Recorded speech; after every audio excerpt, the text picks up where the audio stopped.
Well, our next performer, her name is Erika Engelhaupt. She is the online science editor at National Geographic, and she was previously the deputy managing editor at Science News magazine, where she started her blog, Gory Details. Her work has appeared in the Philadelphia Inquirer and NPR and a ton of other things. And before becoming a writer, she had a lot of adventures in environmental science, many of which involved wearing hip waders in Louisiana swamps. And she's here to tell you a very interesting story. All right. Erika?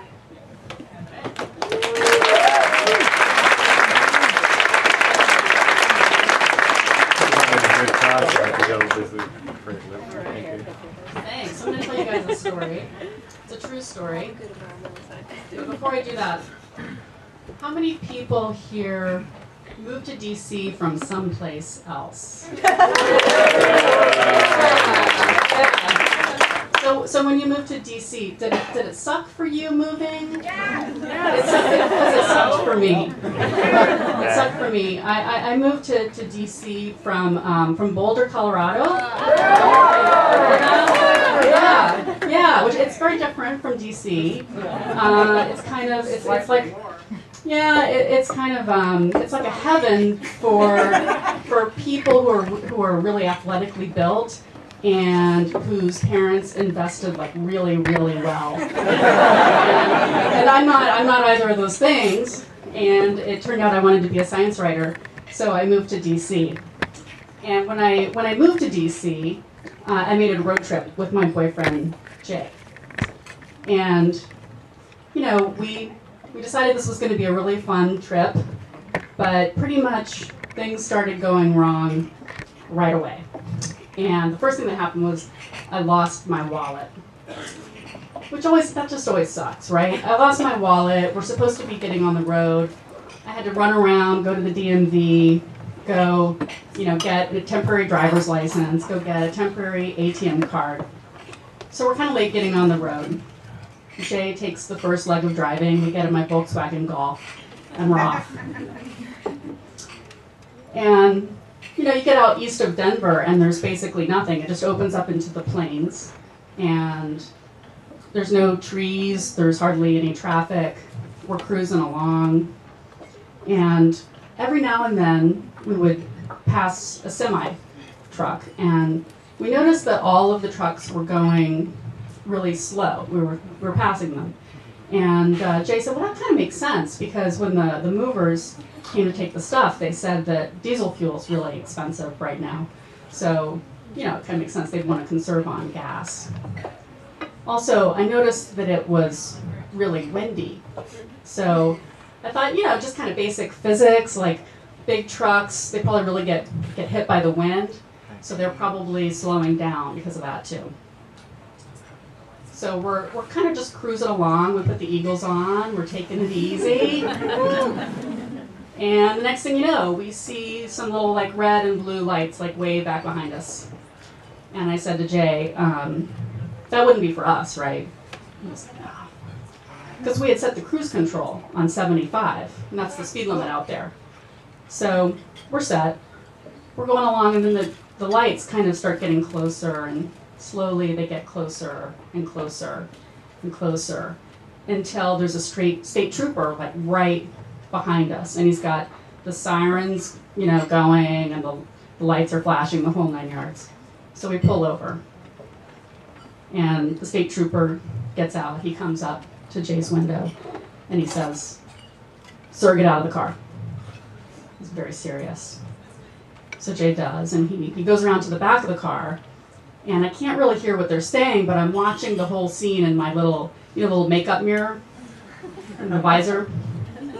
And all of a sudden I see Jay kind of like bent over the back of the car like this, and the state trooper's putting handcuffs on him. And I hear Jay say kind of loud, "Something's wrong."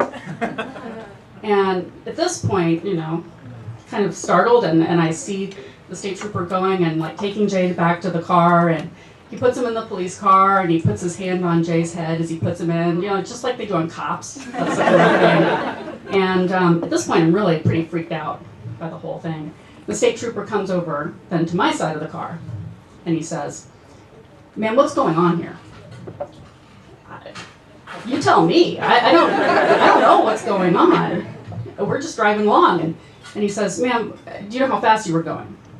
I said, "Yeah, actually." Kind of relieved because I know exactly how fast we were going because we had the cruise control on 75.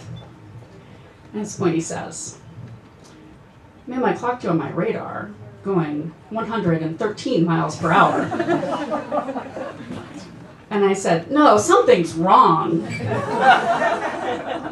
And he said, "Yeah, that's what your boyfriend said." And he said, "In the state of Colorado, if you're going over 100 miles an hour, that's an automatic arrest. You're going to have to come with me." So I follow him back to the police station, and it's this like teeny little police station in a town called Burlington, Colorado, and out on the prairie.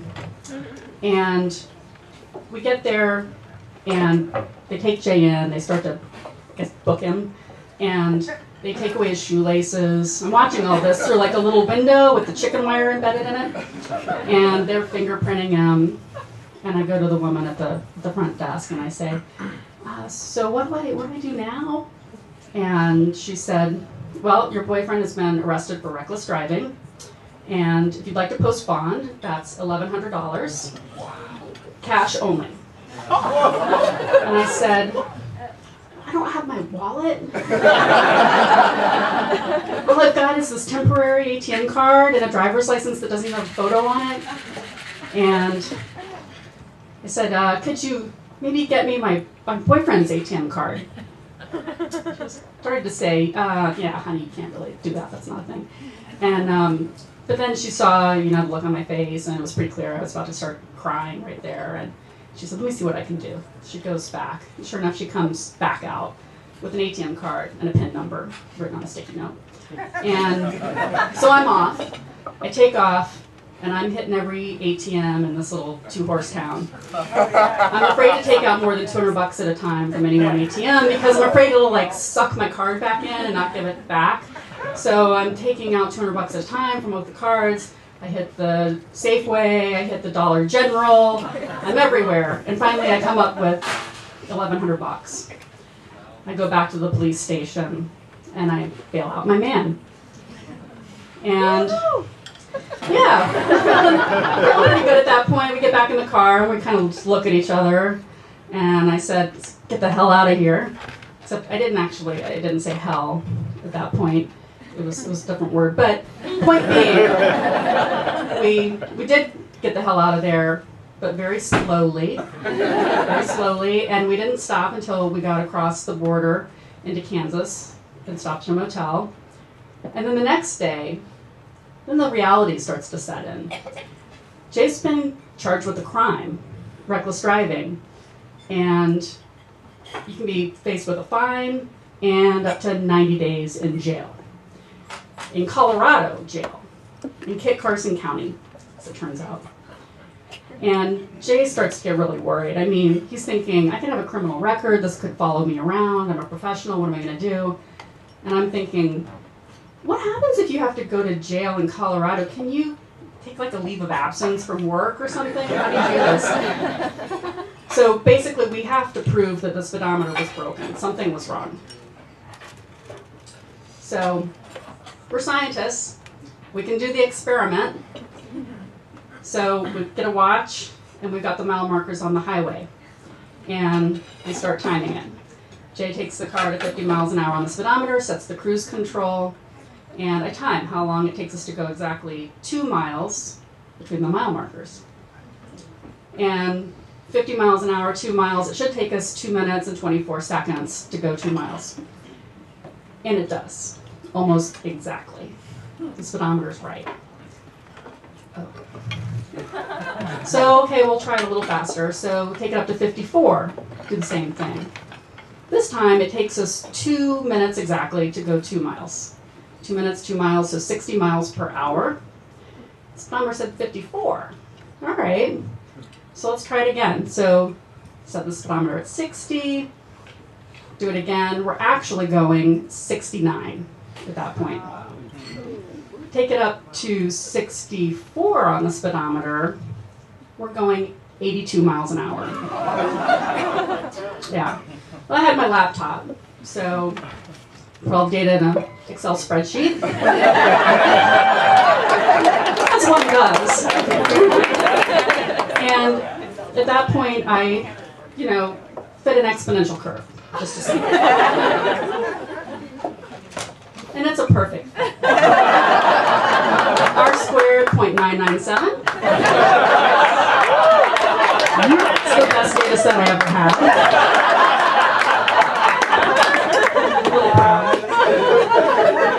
So we've got our chart. We figure, okay, well this is going to help. So a few months later, Jay has to go back for his court date because, by the way, if he didn't, they would put out a warrant for his arrest. So he heads back. He shows the prosecutor our handy-dandy chart. The prosecutor looks at it and says, all right, well, just be aware, the judge here is really, not inclined to taking excuses. So I would suggest just being very contrite and apologetic. So Jay goes in and he shows the judge the chart. The judge kind of glances at it and he says, well, yeah, okay, even if your speedometer was broken, you have to be pretty stupid not to know you were going 113 miles an hour. I mean, when you're going that fast, you can feel it. And all Jay could say was, look, I was in an unfamiliar car. We were on the plains. There were no trees whizzing past. No point of reference. It was really hard to tell, and I just trusted the speedometer, and that was stupid, and I'm really sorry. And the judge dismissed the reckless driving charge and let him off with a fine. No jail time. Great. So victory, but we weren't quite done yet. So a couple months ago, Jay decides to apply for TSA Pre, that thing,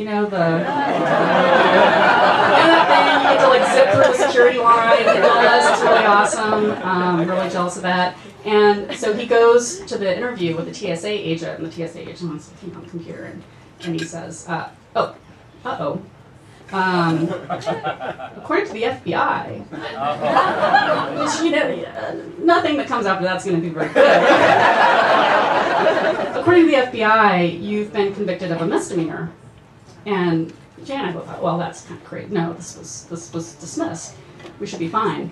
So he calls Colorado and finds out, well, they dismissed the reckless driving charge, but actually you pled guilty to driving more than 25 miles over the speed limit.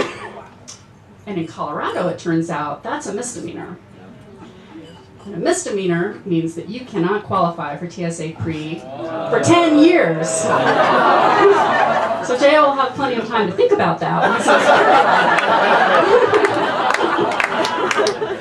And I learned something from this too. I learned that I can't trust my own brain. I mean, between the two of us, we had over 25 years of experience in science, 3 master's degrees, a PhD, and still we convinced ourselves that we weren't going fast, everyone else was going slow.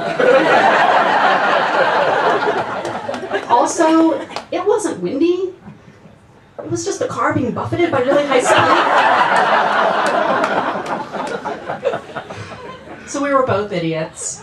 It was a classic case of confirmation bias. We threw out the data that didn't fit the hypothesis, and we accepted all the data that did. So we learned something, we're both pretty dumb. We got married about a year ago last June.